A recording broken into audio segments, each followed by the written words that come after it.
Hello, I'm Fran Rosenfeld, Director of Public Programs at the Museum of the City of New York.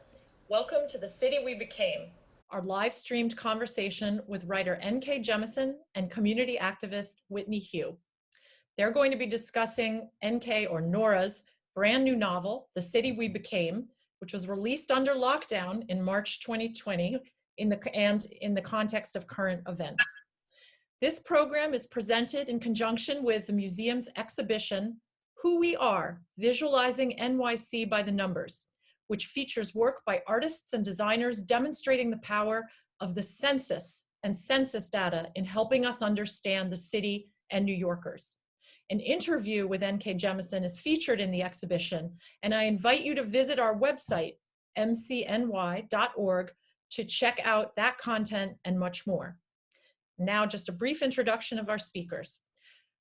Jemisin is a speculative fiction and Hugo Award-winning writer whose most recent book, The City We Became, was published in March. Her work has won the Nebula, Locus, and Goodreads Choice Awards.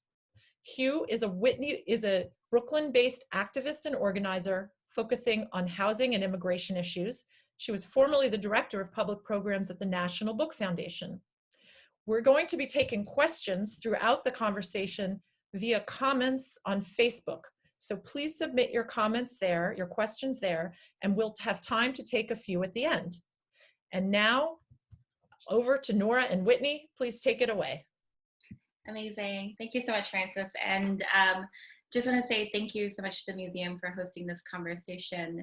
So I just want to start off real fast by saying, I think that this book is truly special as someone who loves this city a little too much and especially has been feeling a lot of feelings during this COVID-19 crisis. And I had joked to a lot of friends that I think this is the book that I needed to read. And I think I cried 50% of it. So I'm really excited in really good healing tears. I'm really excited to be in conversation with Nora. So to kind of kick things off, I know this book has been kind of recently released. I think it'd be really great if you could give me your best 1-minute elevator pitch synopsis for the book. Sure. And also thank you to the Museum of the City of New York for hosting this. I think this is going to be fun. Also, there's no such thing as loving New York too much. That's not a thing. It just doesn't exist. So The City We Became, for people who have not read it yet, it is one of my, I guess, city fantasies. I have done a number of these in the short fiction format over the years with different cities that I've lived in, loved, or hated. And so this is not really a new area for me to explore, in token of which the novel is based on a short story that I did a few years ago called The City Born Great, which you can find for free at tor.com, which is also in my collection, How Long Till Black Future Month. And so in this story, both the short story and the novel, when cities hit a certain point of, it's not size, it's not age, it's a combination of that and legend status. Once cities have reached that kind of point, then they go through a transformation, a just kind of natural progression, wherein they suddenly become alive. They become entities that think and speak and have a voice of their own, can actually act to some degree, that have a great deal of power. But they select an individual human being who is to be their representative, their voice, the focus for their power, avatar, whatever you want to call it. And that one person represents the whole city. Well, in the short story, we met the avatar of New York proper, and in the book, this is not really a spoiler, but after the prologue, the avatar of New York falls into an enchanted slumber, because I'm a fantasy writer and enchanted slumbers are how we roll. And we don't do comas, but anyway, so he falls into an enchanted slumber, and then the avatars of the boroughs get tapped to try and deal with the problem. Because when cities go through this life cycle, there is something out there. There is an energy force, a entity that attempts to destroy them. And so that's one of the things we're going to talk about. And one of the things I actually thought was really interesting is, just kind of taking a step back, I think many of us would assume that New York City would be like alive, but you actually have New Orleans spot up a little bit quicker and faster. And I'm kind of curious why you picked New Orleans, and like what cities, like how did you decide if a city was alive or dead, and how's LA doing? So in the course of the story, I wanted New York to be the first American city that actualized. But because, that seemed a little too pat, I decided to go with New Orleans was the first US city that attempted to do it. And there were problems, mistakes were made. One of the things that I wanted to get across with that was the fact that that the process isn't a done deal, and it's also by no means safe or easy. I wanted to kind of talk about the fact that it's not just about age. New York is much older than New Orleans. It's also about culture. It's also about kind of developing a kind of solidified sense of identity. I mean, yes, both cities have that and have had that in spades for at least 50 years, if not 100. But there are other processes at work here and other things that have been kind of interfering with the process. And that's something that I get into in the book. I see we've got this slideshow going, and I kind of feel like I should talk about it. But is that okay? Yes, definitely. All right. So basically, some of these are photos from the Museum of the City of New York archives. Some of them are my photos. That's my auntie there, that's a picture of the Staten Island ferry that I rode one day to try and get a feel for, like, what does the island look like as you're approaching it from the ferry, and vice versa. And I took pictures of New York as I know it. And I see pictures in here of New York as you know it, Whitney. And this is what I want people to kind of come away from the story with a feeling for. Everybody sees the tourist stuff. Everybody sees the Empire State Building, the Statue of Liberty, all that shit. The real New York is hidden. Real New York is the boroughs. Real New York is people helping each other. Real New York is magical moments in seemingly mundane things, like popping a water plug on a hot day. And so these were the kinds of things that helped to inspire the story. So I love that. I rambled a bit, but that was it. And yeah, we included some of the photos of some of the mutual aid work that we're doing out in South Brooklyn. No, and I love that. And I think the reason why I had such a like emotional experience with the book was it actually reflected a New York that I knew and I saw and I felt, and sometimes I hated and sometimes I loved, and felt really honest. And so I'd love to talk about the avatars. I've joked, I think I am one. I want to know, how did you go about creating them? We have New York, Manny, Bronca, Brooklyn. How was sort of your process? How did they come to you? So some of the avatars kind of came to me fully formed, and they sprang forth from my brain, and I really couldn't stop them. Some of them I constructed carefully, and all of them, in some cases I kind of had to fight myself a little bit on some topics. So like Manny, who is our viewpoint character, and I deliberately made him the viewpoint character because he's the newcomer to the city. And that's because I wanted to be able to explain New York to people that don't know New York. This was not meant to be a novel that only is of appeal to 8 million people. I want all of the millions. So he's my viewpoint character. And for that reason, I made him kind of deliberately Manhattan is the island where all of the cultures of New York kind of at some point converge. That's where the various immigrant groups tended to settle before they moved out into the boroughs. That's where, if you live in the boroughs, you come to work every day. So there's aspects of every single New Yorker in Manhattan. I wanted him to kind of represent that. So I wanted him to be so racially ambiguous that he gets mistaken for pretty much everything, with the exception of white. And even then, you know, white people can be like, oh, well, you're clearly part white, so you're one of the good ones. I didn't want to go there, but I was going to go there. And so I wanted him to be that, but I also wanted him to be representative of the fact that Manhattan is ugly. Manhattan, as a place, as the center of you know, kind of predatory capitalism, the shrine to that for our country. Manhattan is the place where a whole lot of shady stuff happened, and a whole lot of horrible, murderous, whatever stuff. So that was the choice with him. I did at one point debate making him half Jewish. Not half Jewish, Jewish through his mother. And because I wanted him to be a Jewish person of color initially. I actually based him, this is gonna get back to him and he's gonna laugh. I based him on Daveed Diggs. Yeah, so there's a place where you meet him in the first chapter where you know, the city is kind of whispering to Madison, the woman who drives the cab, and she says to him, he looks like that actor from that musical that you know. And that's who I was thinking of.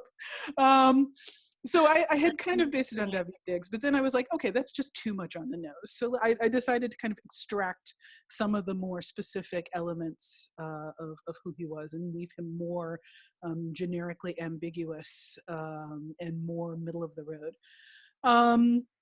And with Queens, for example, New York's population is like huge numbers of immigrants, first, second, multiple generations. You know, the city is built of immigrants, and I wanted to acknowledge that with Queens. And a thing that I had noticed did not happen very often in American media was kind of centering of Asian lives and Asian faces.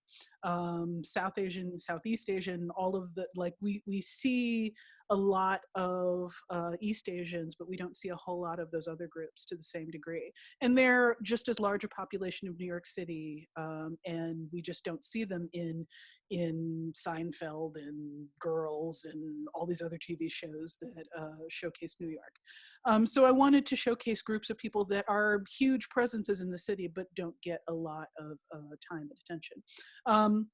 And I'm gonna, I deliberately sort of backgrounded both Queens and Brooklyn because I didn't feel like I had the space in the first book to really kind of dig into them. But you know, we will see more of them later on. So Brooklyn really was just kind of meant to be like me. She's not. I don't dress that snazzy. I don't care about like expensive clothes or any of that. I am super not a hip hop head or rapper or any of that shit. But I do, you know, like I wanted to showcase someone who was sort of shaped by my own experiences in New York City. And so I kind of grew up here at the period where like East Coast hip hop was like really blowing the hell up. And so I even have like a little Spotify playlist that, which I haven't sent to anybody, but it's very heavy on like 80s hip hop. And, you know, so I wanted Brooklyn to kind of represent that, but also represent the fact that she's now middle-aged and hip hop has grown up and all of those things have broadened. And the hip hop that I listened to back in the day was like more socially conscious stuff. People who were activists themselves, and they are now doing things like running and funding mutual aid societies. So that's the kind of thing that I wanted to showcase. Staten Island is probably going to be the most controversial of the avatars in a lot of ways. And I wanted to be honest about the fact that New York has some ugly shit in it. And so she's representing an immigrant group as well, Irish Americans in her sense, I mean, in her case. she's representing an immigrant group as well, but particularly a group of immigrants that has had the option of assimilating and kind of joining into the hierarchy of white supremacy. And her family has made that choice. She herself is trained by that family, and so it shows in the way that she interacts with things. But I also wanted to showcase that sense of loyalty, that closeness, that family focus, all things that I picked up as part of Staten Island. I am not a Staten Islander myself. I don't particularly like it, but there's no reason why I have to treat it badly when I'm intending to try and kind of showcase all of New York, good and bad. And the Bronx was kind of one of the people that jumped into my head fully formed, with her steel-toed boots on, no less. And the Bronx is representing kind of the New York that's been here all along. New York, Manhattan Island was always kind of a convergence point for the indigenous groups that lived here and still live here, in the period before the Dutch showed up and kind of wrecked everybody's shit. And so I wanted her here as like a representative of the Lenape. There's a number of Lenape who live in the area. There's a group of Lenape in particular in South Jersey, but Bronca herself grew up in New York City proper. And one of the ways in which a lot of Lenape people kind of survived all of the crap that various colonizers were throwing at them was that they blended in. They let themselves look like whatever group they happened to be near. They often got mistaken for Black, and they let that happen. And they often got mistaken for Latino. They let that happen because if people thought that they were Black or Latino, they weren't going to shove them off onto a reservation. So they've always been here, hiding in plain sight.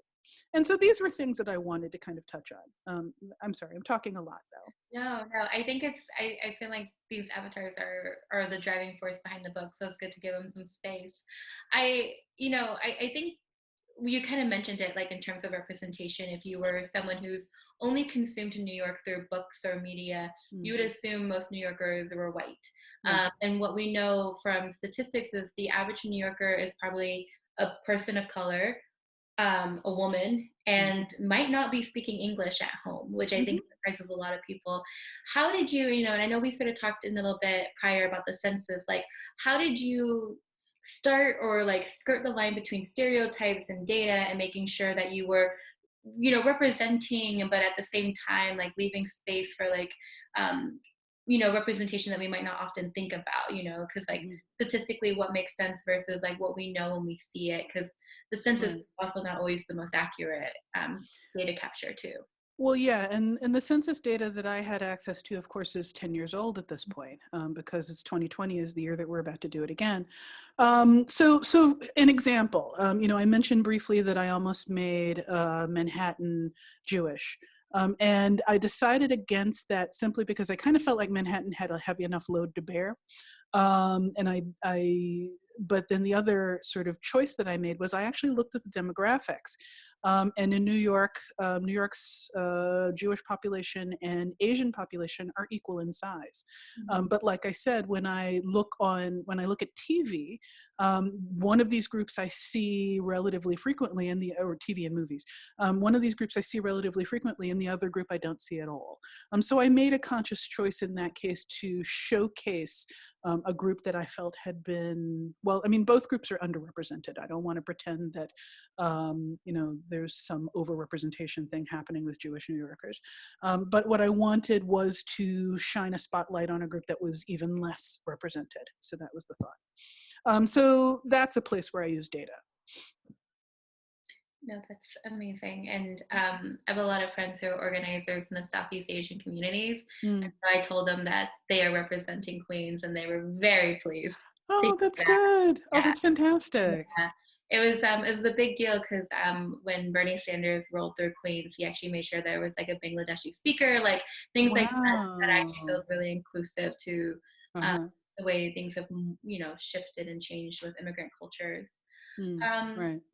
So another thing is this book reflects a lot of the languages that I feel like a lot of my organizer friends use. This idea of gentrification being very like insidious, you know, and the enemy and this like woman in white.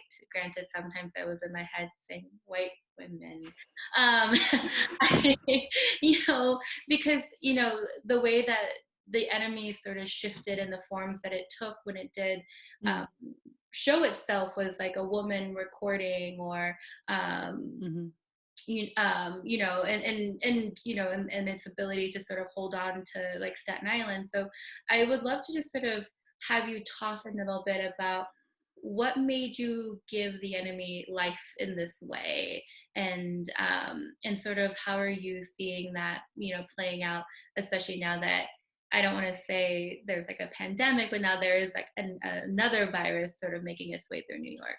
Yeah. Well, okay. So there were several things going on with the woman in white. First of all, I kind of initially intended her to speak to, or I intended for the enemy as a whole to speak to H.P. Lovecraft. Excuse me, a famous fantasy author who historically did kind of fantasy horror combo that in a lot of cases showcased groups of degenerate, superstitious, cultish human beings worshiping in a group of ancient entities called the Old Ones, the Great Old Ones, and that the old ones were always trying to get into our world to reshape it according to their unfathomable design. So I wanted that obviously to be like the overt sort of thing that she's doing. The form that I gave her, the woman in white, capital T and W's there, the woman in white is she's obviously doing some symbolic work. And I wrote a big Twitter thread about this like last week, and I don't know that like everyone saw it, so I'll just kind of sum it up. The woman in white is not specifically meant to be like a representative of white people. She is a representative of whiteness. So in social justice theory, it is acknowledged that before the various immigrant groups that made up white people in America came here, they felt no particular common cause. There was no reason for Irish Americans to feel particularly attached to Italian Americans, to feel particularly attached to Greek Americans, yada, yada, yada. And one of the constructs that got invented in order to kind of justify the form that white supremacy took in New York, in New York, in New York too, but in America, was to kind of emphasize the identity of being white over being whatever ethnic group that you happen to have. And in some cases, this sort of assimilation, this amorphous swallowing of the ethnic complexity of various white groups that came to New York. In some cases, those groups fought it. And then, you know, in some cases, they had to make a choice. Things happened to kind of force them into the racial hierarchy of the United States versus the ethnic hierarchy that they might have had initially. And that's just part of the process of America. That's how race works in America. It subsumes class, it subsumes ethnic identity, and it tries to subsume you know, basically everybody. Even Black Americans get kind of partially pulled into that, although there's a limit for groups that don't look white. There's a point past which they can't go. So that's really it. That swallowing of identity means that a lot of the ethnic groups of white people, what they call white ethnic New York, lost a lot of their complexity, lost their languages, lost their specific recipes, and so on. In some cases, they retained it for a while if they stayed in like their own enclaves, like Little Italy. But even then, gentrification eventually destroyed Little Italy. So that's really it. And gentrification is the latest form of this. It is not specifically a whitening of New York. It is a homogenizing and a flattening and a stripping away of uniqueness and language and food. And so I'm talking to like several different things that are all kind of happening to the city at once. And yeah, there's a racial component to that. There's a racial component to pretty much everything in America. And, you know, we're seeing that in the context of COVID-19 right now. You know, there have been a number of articles and pictures kind of pointing out the fact that NYPD has been enforcing social distancing guidelines for people in Black and brown neighborhoods, and that's where the vast majority of arrests are coming from. But you see pictures of NYPD in Central Park handing out masks and being, you know, nice about it to well-off white folks who live in Manhattan.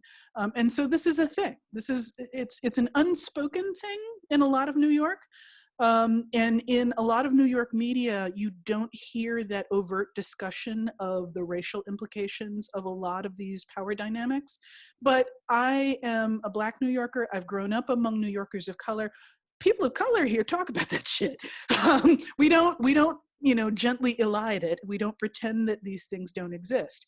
And, you know, I've had some people say to me, well, you know, why is this so blatant? Why is everybody talking about gentrification and racism and so forth? And I'm like, Black New Yorkers talk about that stuff. I am a Black New Yorker. That's going to be reflecting my experience. We all talk about the things that threaten our lives on a daily basis.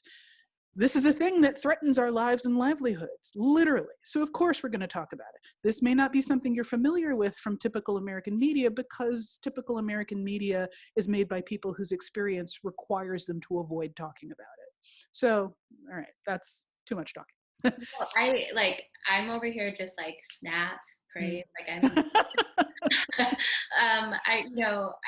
I've been recommending this to a lot of my friends who I feel like we've been fighting, and you know, we've been going to city. So right now, like I'm in Sunset Park and we're fighting a really large rezoning process, and everybody thinks we're being hyperbolic about it. But I was like, BlackRock just invested $1 billion into our waterfront. BlackRock is the same equity group that the United Nations thinks caused the U.S. housing crisis. BlackRock I've heard of them. Enemy. Like, yeah. You know, like they have their white nubs in our community. But the ironic name BlackRock, though. Ooh, all right. It's so insidious, and so like to see it so blatantly put out there, it's like, you know, one of the avatars was walking, and like small businesses like hookah stores and bodegas are calming, but like a Chili's is kind of, it's not bad, but it's like annoying. Like, it's not New York feeling I've ever felt. About like, you know, how our cities are the homogenizing aspect is the thing that's like really sad. Like I think of Williamsburg, like when an Apple in a Whole Foods store shows up, what does that mean for that neighborhood? I mean, and Williamsburg is, you know, we were talking before this started, but Williamsburg is my dad's neighborhood. And that's where I've lived on and off for like the last maybe 25 years or so. And I watched it go from being a completely neglected neighborhood where there were, you know, cars on blocks on fire periodically because kids would get bored and they would set them on fire. There was a chop shop around the corner. Every time I parked in my dad's neighborhood, I was going to lose a piece of my car. That was just a given. That was the toll you paid. And then you go around the corner of the chop shop and you buy your shit back. But anyway, man, I love this city. You know, so Williamsburg was a neighborhood with kind of three main groups in it. For the longest time, it was a huge Hasidic Jewish community, still is, huge Puerto Rican community, that's dwindled a lot, and a fairly powerful artist community for a long time, and that's why Dad was there. And the artists are nearly gone, they can't afford it anymore, and the Puerto Rican community is nearly gone, they can't afford it anymore, the Hasidic community is dwindling, they can't afford it anymore, and what's replacing them is this amorphous mass of whiteness. And there, you know, this is a thing that you were talking about in South Brooklyn. There was a bar in Williamsburg that turned out to be hosting white supremacist bands, skinhead bands for a while. I don't know that they were skinheads. I don't know if that's a thing anymore. I'm old. But they were hosting white supremacist bands for a while. And it's just like, this is fucking Williamsburg. And we got white supremacists? I mean, what the hell? And so this is the kind of this is what gentrification does. It turns a neighborhood that was poor but had distinct, strong identities, where I could go to one side of the street and get some halva, and then go across the street and then get some flan, and then I could walk home and like eating a little bit of both and like be sugar high by the time I got home. But anyway, you know, it changed this neighborhood from something really kind of unique and fascinating and amazing that was churning out art because it was such a powerful, positive mix, into something that's full of chain stores, like you said. And it looks much better. It's probably safer. Nobody steals pieces off my car anymore. There's much nicer cars to steal from, I guess. I don't have a car anymore.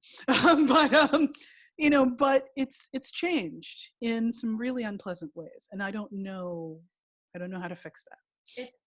It's a conversation we really struggle with, that this idea of like, in order to have nice things like good schools or clean air or running water, there needs to be the proximity to whiteness that communities of, you know, Black, Indigenous, and people of color and immigrants don't deserve nice things unless whiteness comes in. And it's something that, like, on the activism front, I'm always trying to call out, is that nice things and resources come when there is whiteness, not when there's the communities that are there.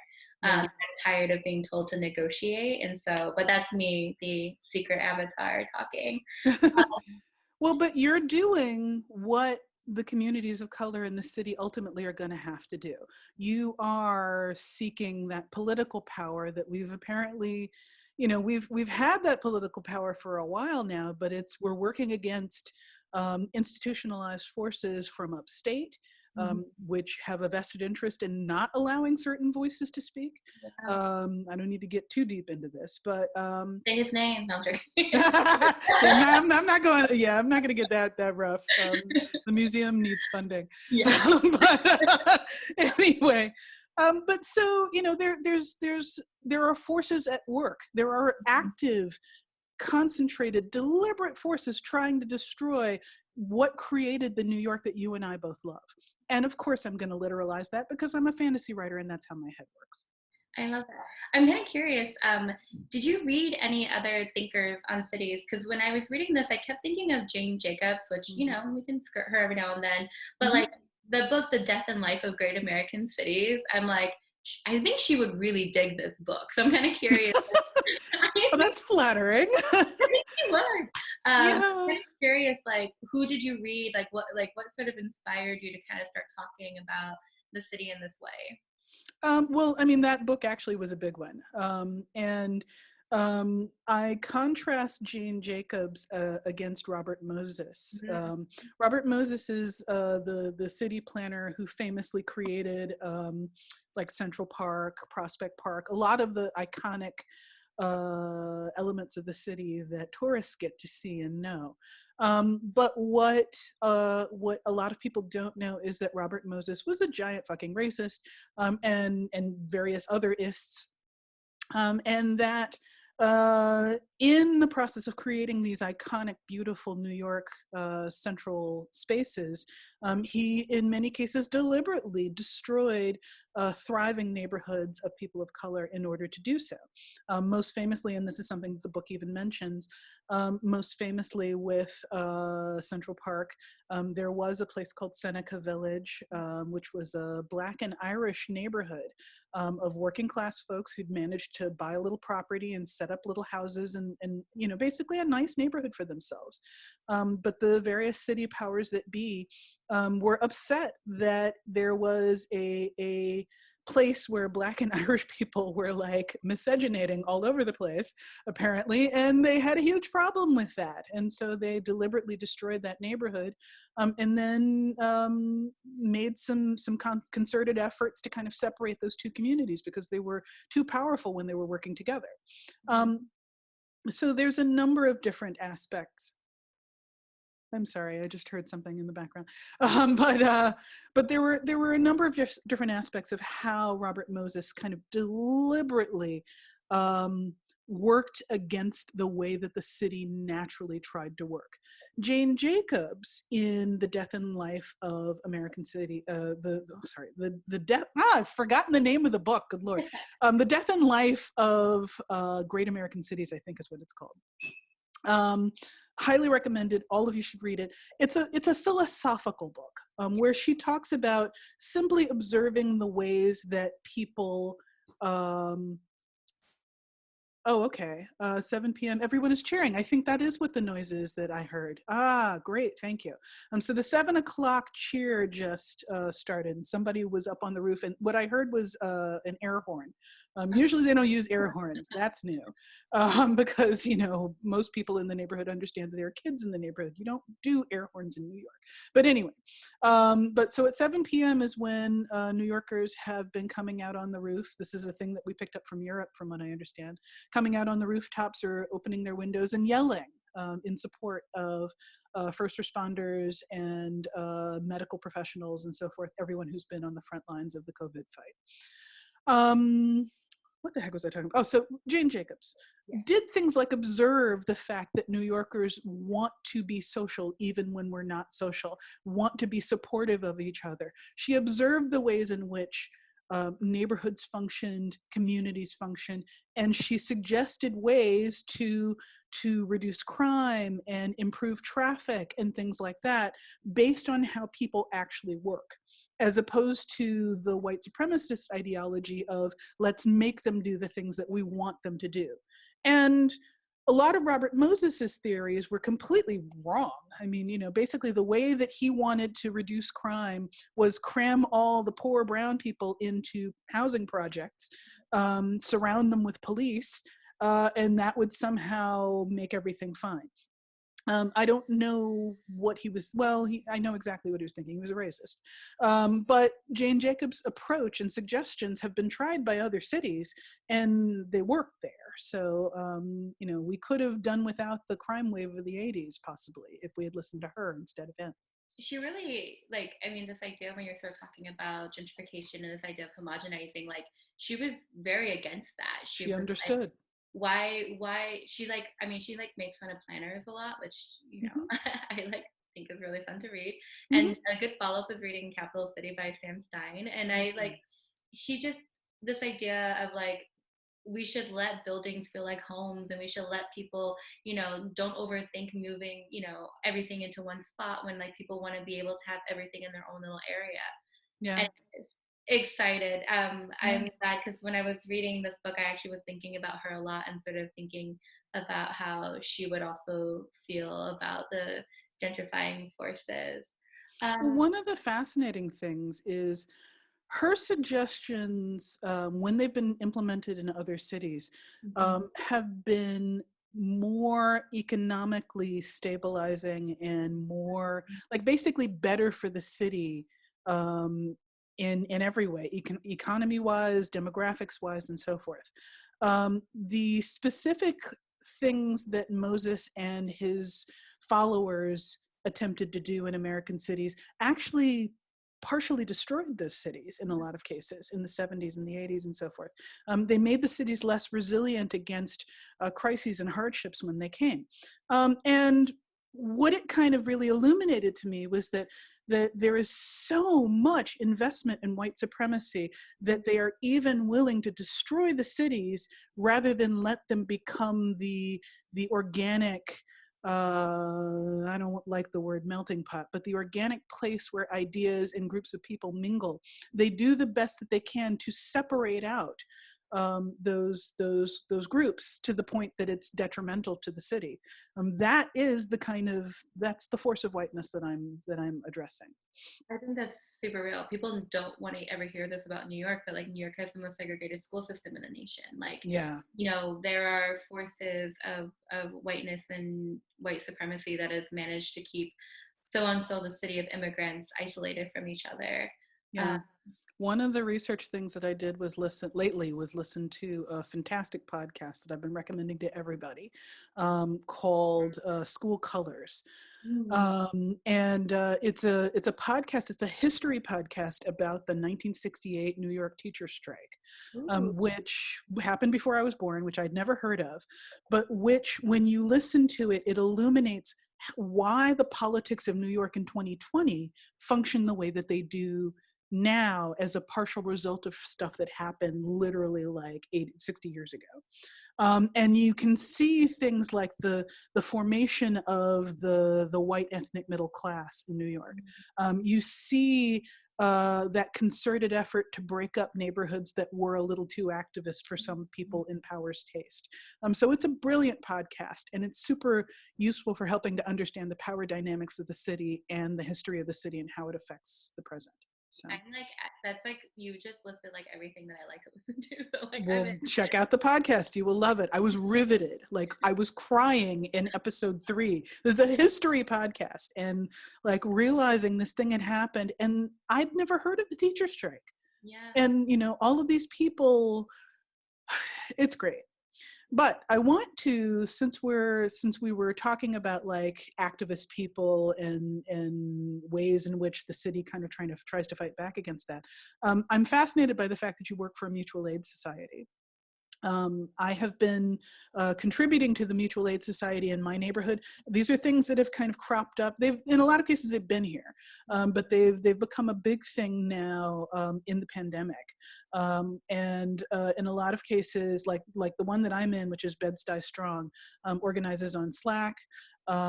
They ask for donations from people that have it. They go buy groceries for people that don't have the money to do that. They go shopping for people that are sick and shut in or have small kids or whatever and can't go anywhere. And they're doing really great work.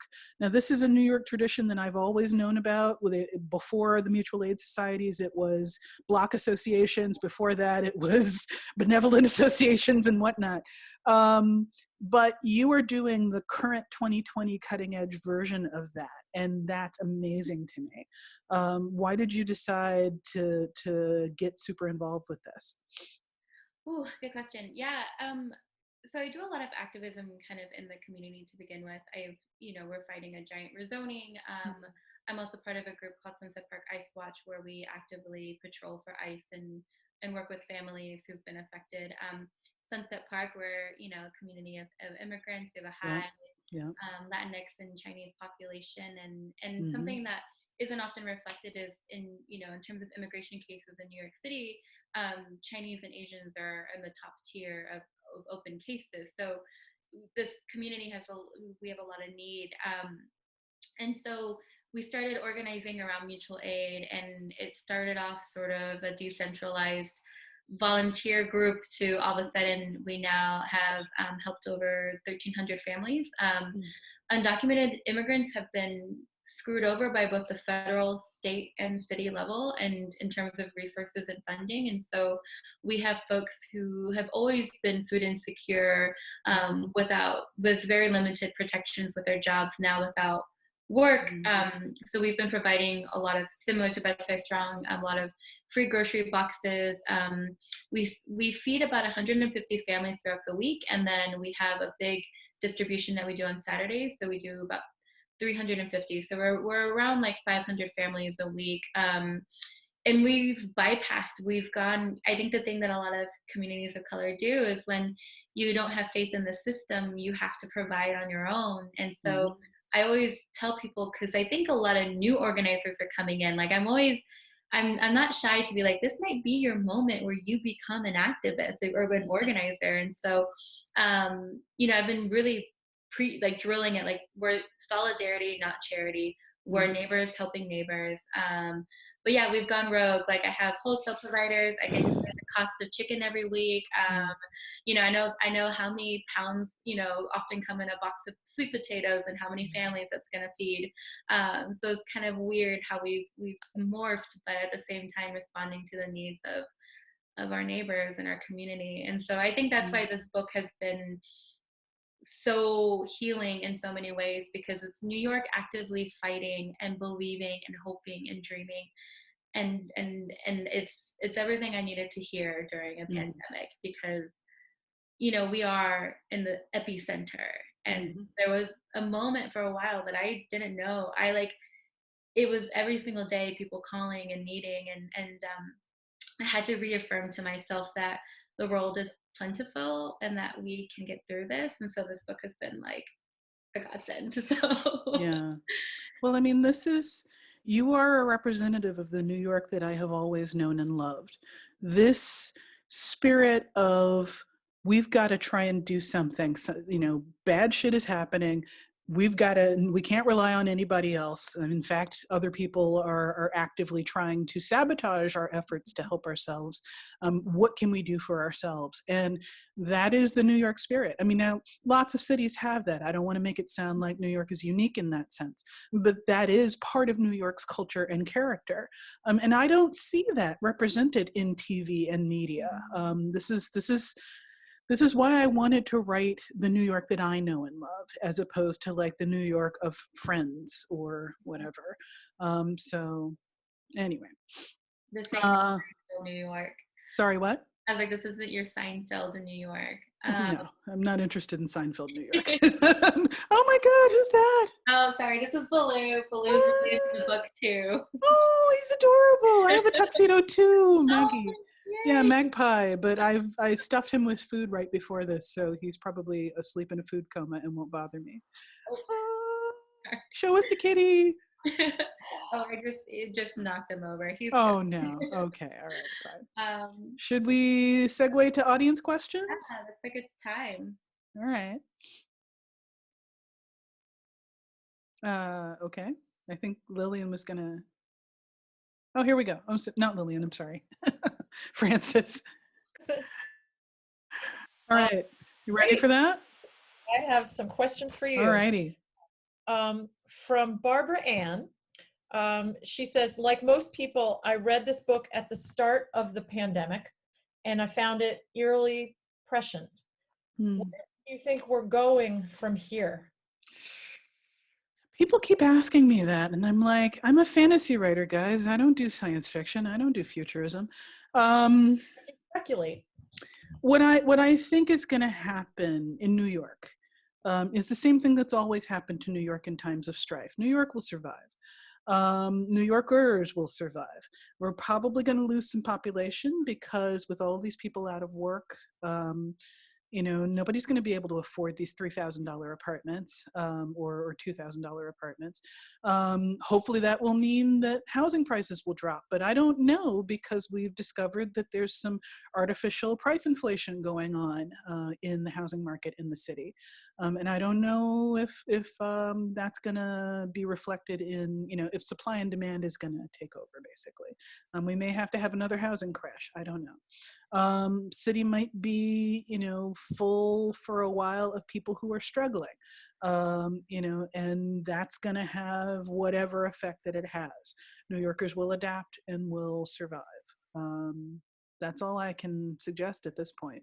I have no idea whether we will ever get better at our response to pandemics, whether we will get better at protecting vulnerable communities that are more harmed by these large-scale national disasters. I don't know that that's a priority America gives a damn about.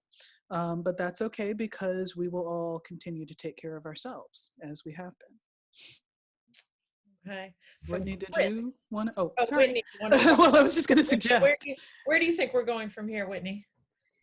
I feel like what I'm hoping, if I can be like a little slightly optimistic, is I feel like this pandemic has revealed to us what we've always known in terms of the insecurities of vulnerable communities and the fact that, our current structures of capitalism has sort of made this pandemic hurt the communities that it did. In New York, the folks who have died the highest have been, Latinx and Black deaths. And, for as much as people like the governor wants to talk about density, the densest borough, Manhattan, has had lower deaths than both Queens and Brooklyn. It's not density. Yeah. Not density. It's super not about density.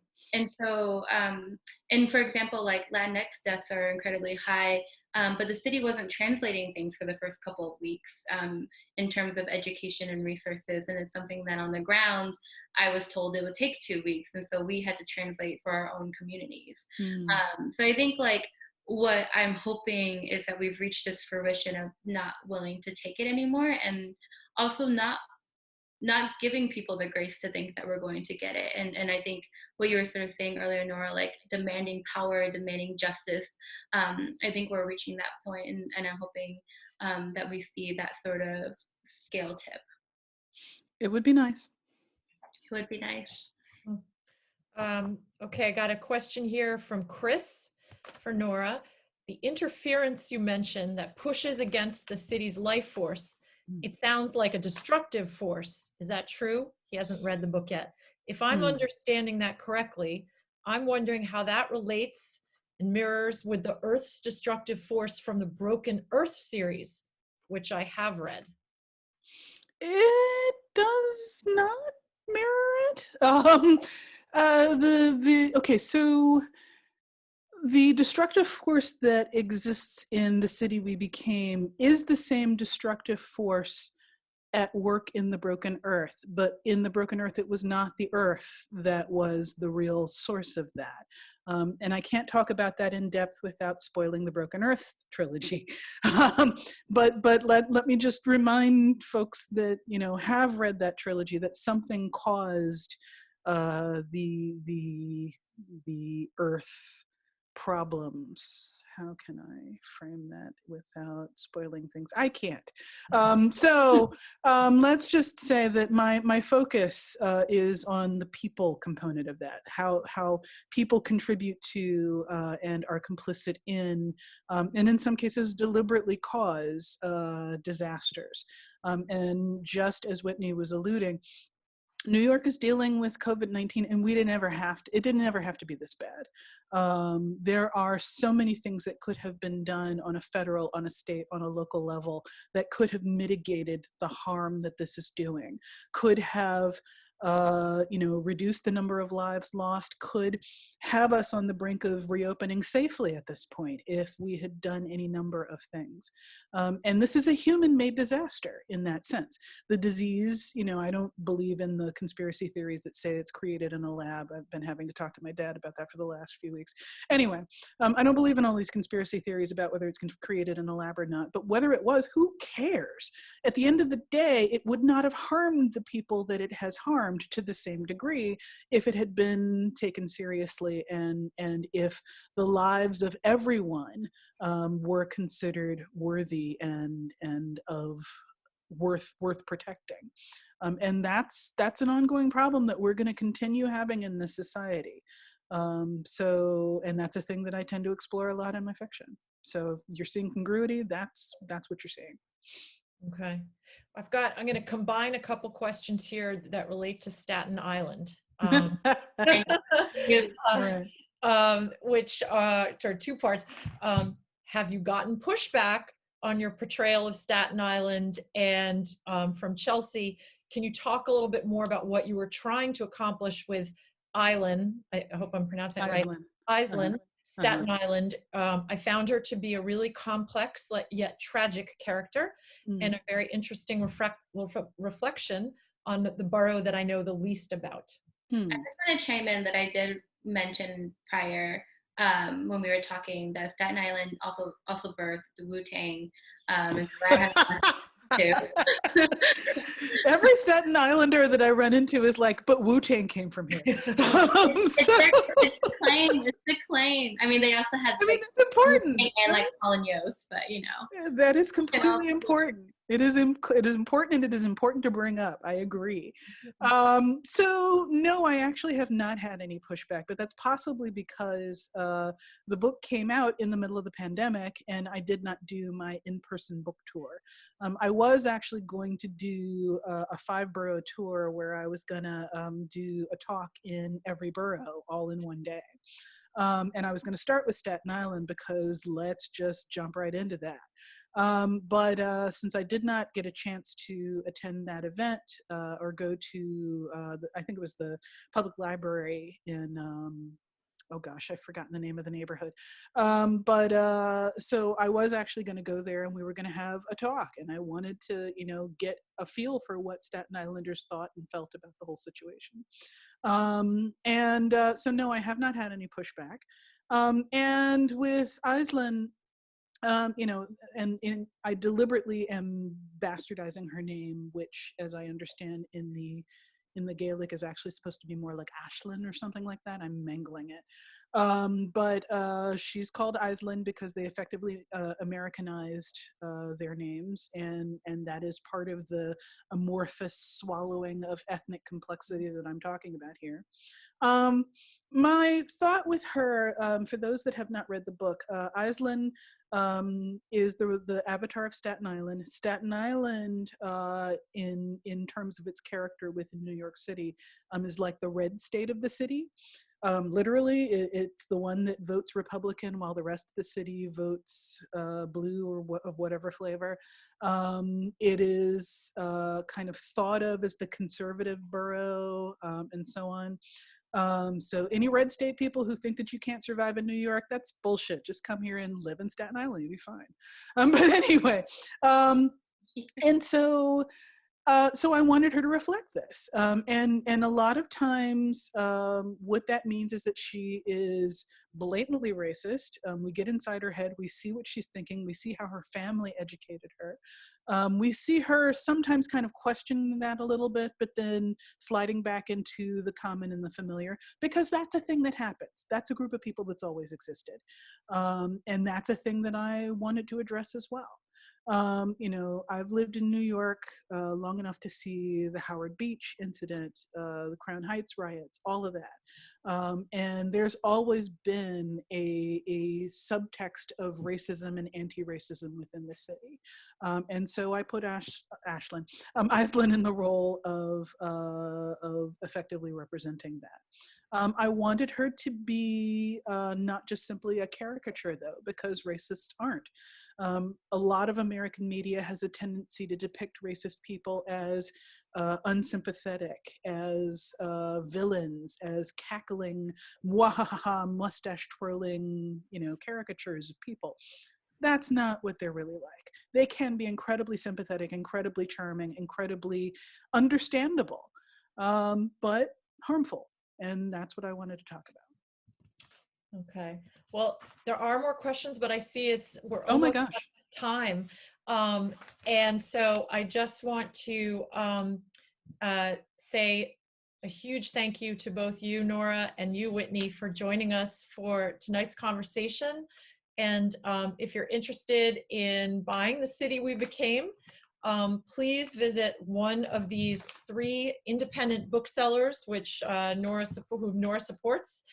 We'll put their links on the chat. But it's Books Are Magic, Greenlight Bookstore, and The Word Bookstore. Great place to buy this book and other books by her.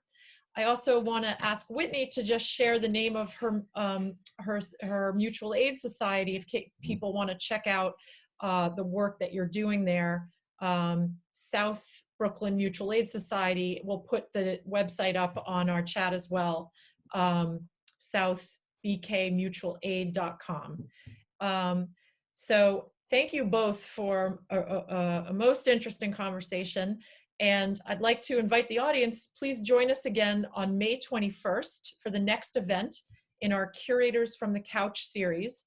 This one will be featuring the museum's curator of prints and photographs, Sean Corcoran, and he's going to be discussing the museum's new initiative, which is #COVIDStoriesNYC.